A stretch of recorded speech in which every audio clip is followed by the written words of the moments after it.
Right, welcome to Sleep Month. I'm chatting with Nikki Harris. Nikki, do you want to tell us a little bit about what you do, and then we'll cover off sleep? Yeah, sure. So I'm Nikki Harris. I'm a nutritional therapist and I'm based in Devon, and I help women who are perimenopausal. So it's women who are 40 plus.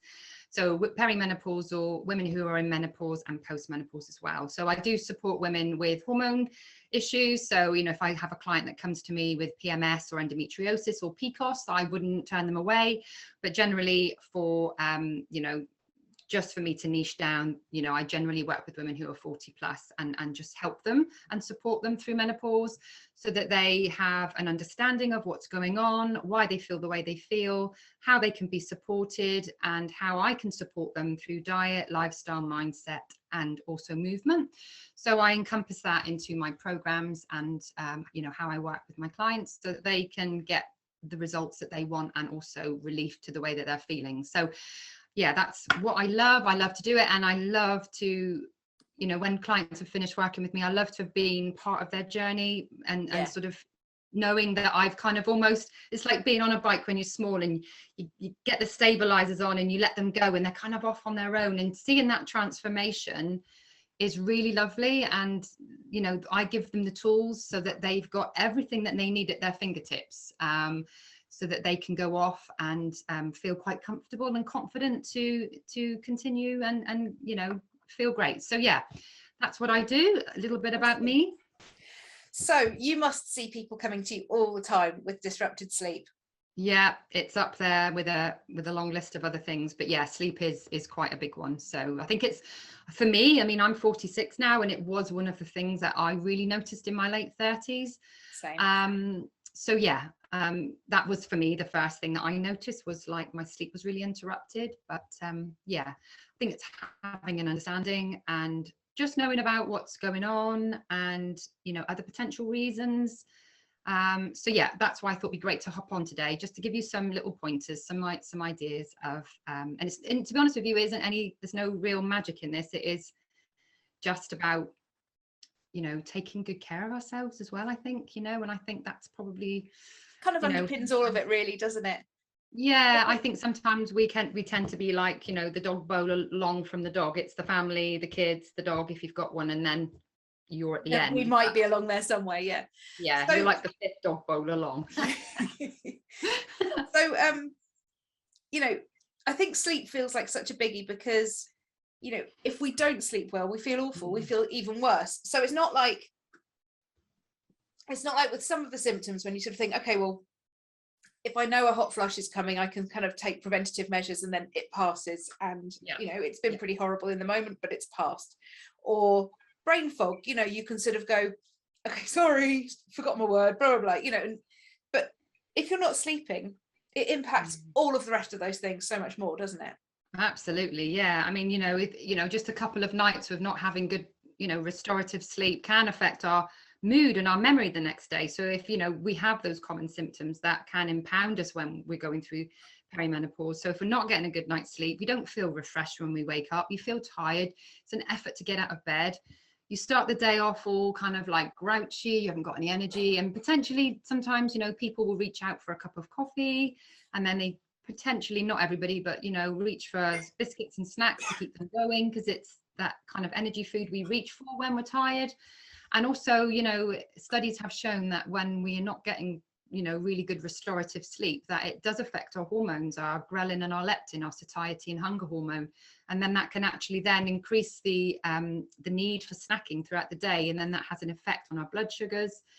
So yeah, it really can turn everything upside down and on its head. So yeah, just really some tips and some ideas. So I think if you're not already aware of potentially what may be going on with sleep deprivation or changes to our sleep, then what generally happens is in perimenopause, we have fluctuating hormones and both of our sex hormones. We've got progesterone and estrogen. So they both fall in levels, but generally what happens is progesterone will fall faster than estrogen. And progesterone is almost like, so I see estrogen is very excitatory. It's very, kind of excitatory. It gives us our curves and, our little, it's responsible for excess weight gain if we've got too much of it, fluid retention. PMS, fibroids, things like that. So if you've got too much of it, then we can experience some unwanted symptoms. But it is generally more the excitatory hormone, whereas progesterone is more of our zen-like hormone, because progesterone has an influence on a neurotransmitter called GABA. So GABA is a very calming, very inhibitory neurotransmitter. So when progesterone falls, then obviously that can have a knock-on effect on our GABA, which is one of the neurotransmitters which are generally found to be quite low when people are experiencing sleep issues. So generally, as a whole, in terms of hormones, that can be a deciding factor. But what studies are showing is that generally it will be that people are struggling with their sleep it's generally down to the fact that we've got a hyperarousal of our central nervous system. So it's almost like we're on high alert. We're not in that space where we're able to, if it's almost like the fight or flight, that excess of cortisol and adrenaline that we get when we're threatened with some danger.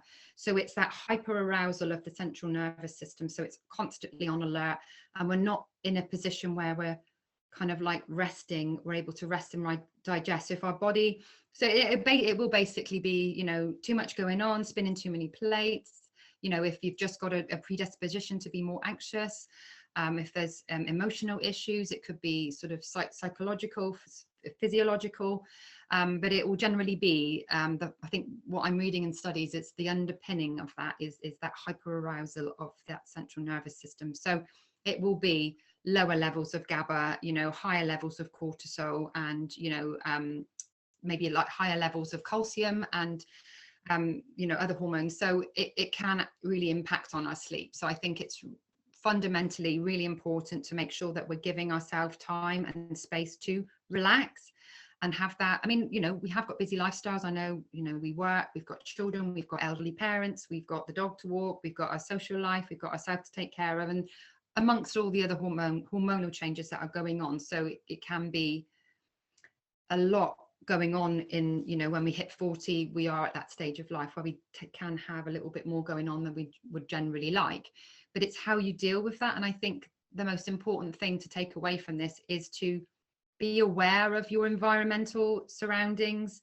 If you are aware that you're more stressed, it's like just being a little bit more gentle on yourself, and sort of maybe asking other family members to help out, or just to maybe, even if it's just having a bath, 10-15 minutes in the bath, making time for us, whether that's maybe turning the telly off a little bit earlier, going to bed and reading a book.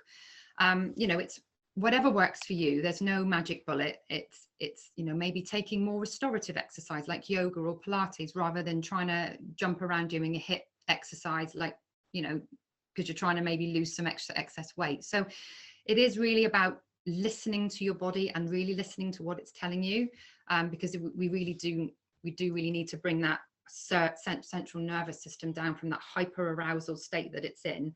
I mean, you try trying to sleep when you're stressed or you're wound up, you generally won't. Your body's in a danger, your body senses danger, and it won't feel safe when it's in that space. So it's not going to give you the rest you need, because it's on high alert. Like, are we in danger? Is our survival at threat? Basically, that's the fundamental primordial way that our body's dealing with it. So I think that's quite an important factor to take on board, is be honest with yourself. What level of stress have you really got going on? Maybe you have been spinning too many plates and you think that's just the norm for you, or it's just the default setting. You come first. Let me tell you. And I think that's one of the things, you see it in magazines all the time, don't you? It's just people go, just lower your stress. And it's like, if I could just, I think a lot of it is about how we manage our stress rather than necessarily being able to lower it. And I sort of talk about this from time to time, where there's kind of the big stress things like moving house or going through a divorce, or the big stress things, but then there's everyday stuff which can be as silly as being that little irritation that somebody hasn't told you that we're running out of toothpaste, or the needing to notice that you've got to go and buy more milk for your mum, or it's whatever, it's all those things, bit by bit, they just add up and add up, and of course that's going to impact our sleep.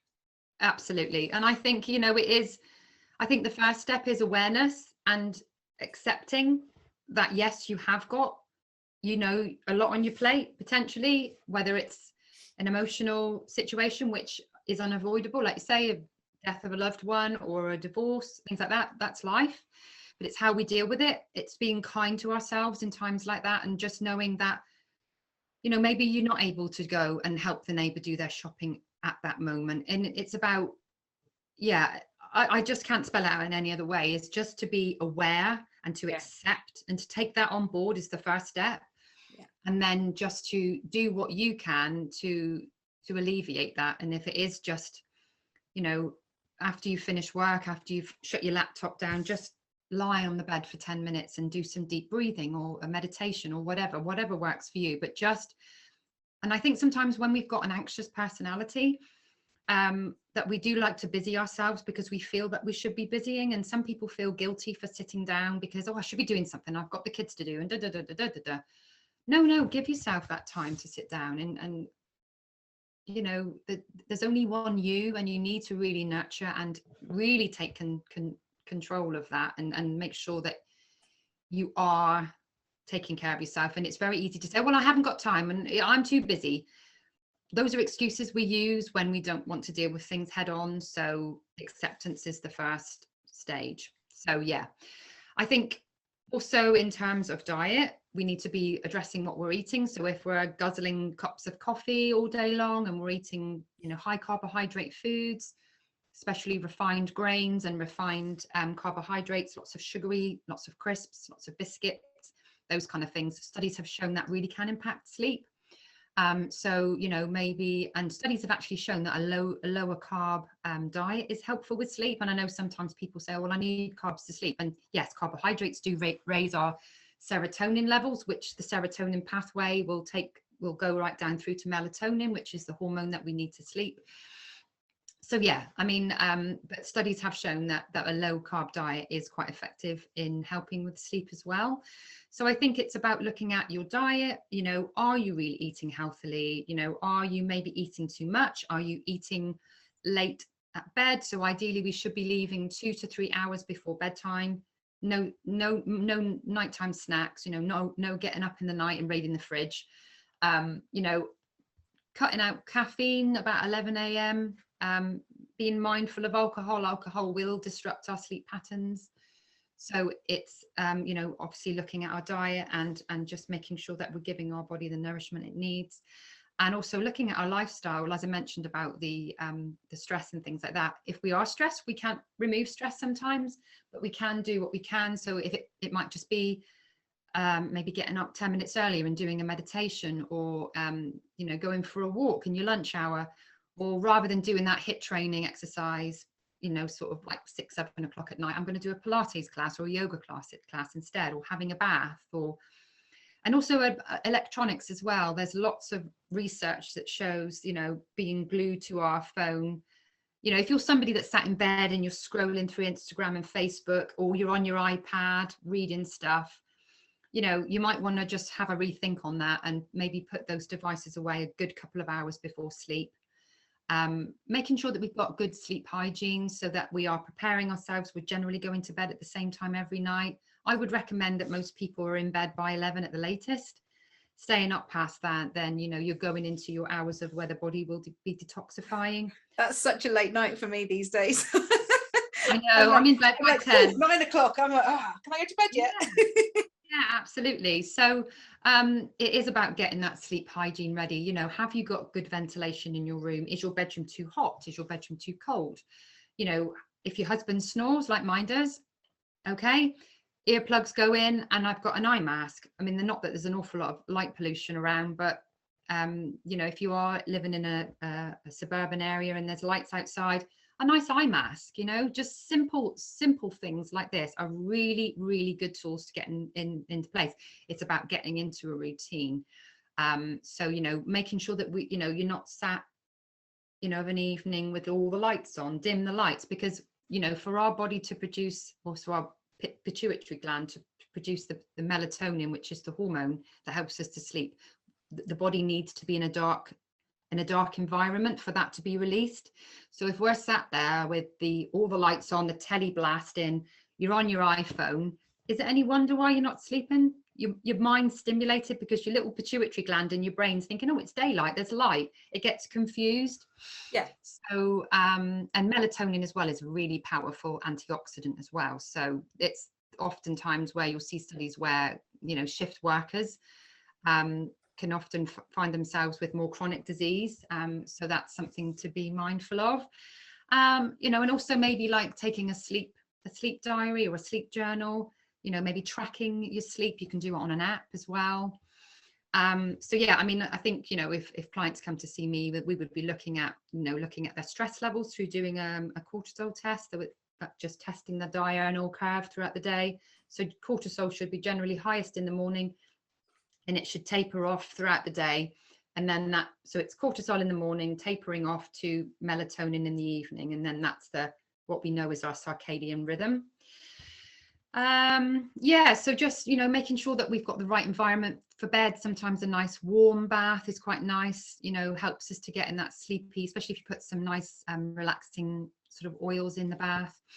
I wouldn't use lavender if you're pregnant, but certainly, some nice relaxing. I think it is just about taking good care of yourself, taking responsibility for your health, not trying to do 101 things at once. Just slow the body down and get it into that restful state where it can sleep. I know sometimes you've got a lot going on, it can be difficult.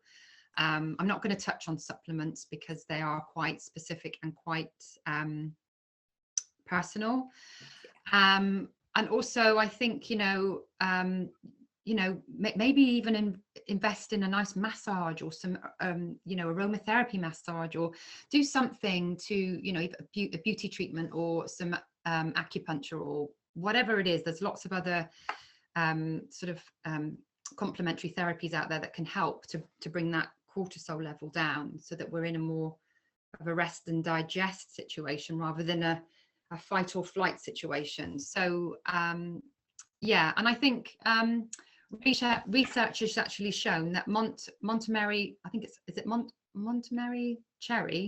Montmorency cherry is really helpful as well. So cherry juice is shown in studies to be really helpful for sleep. Okay. And 2 kiwis before bed, I think 2 hours before bed, is another one that's in studies have shown to help people sleep. So yeah, those are really simple things. So it's I think it's a tart cherry juice. I think it's the Montmorency cherry juice. That's really helpful. And also kiwi fruits, just a couple of kiwi fruits. I think, but I mean, 1 hour before bed. So yeah, as so often it comes down really to just putting ourselves first. And just actually acknowledging our needs, acknowledging what's stressing us, because as we said earlier, you can't eliminate stress from your life. We all know that. But actually, things like not watching the news just before you go to bed, because currently the news is really stressful, and it's it's awful. There's a lot of awful things occurring, and if you know that's going to keep you awake, it's an extra stress you don't need, isn't it? And absolutely. Things like when you finish your day at work, writing down the stuff you've got to do tomorrow, so that's not another stress in your head. It's all those tiny. I love a to-do pad. Love that ticking off. And it's about, and I think I really can't summarize it any more than that. It's about, and I think we've become so absorbed with social media, who's replied to my posts, my emails, I've got work emails, I've got to take the kids here, I've got to go and do shopping for mum, next door neighbour's cat needs feeding, and it's sometimes about just understanding where you are. You're not silly, when you're stressed, and actually it's about taking a step back and actually, I need to really nurture myself here, because let's face it, no one's going to do it for you. There's no magic where you can take a sleeping tablet, but what does that doesn't actually get to the root cause, does it? No. I'm all about solution based, as we were talking about earlier on, Emily, isn't it? So I'm solution based. When I work with my clients, I meet them halfway, that you need to put legwork in to get the results. And I think that if you're committed to feeling great, that commitment has to be there, because I've worked with clients in the past that have wholeheartedly not really got into the program.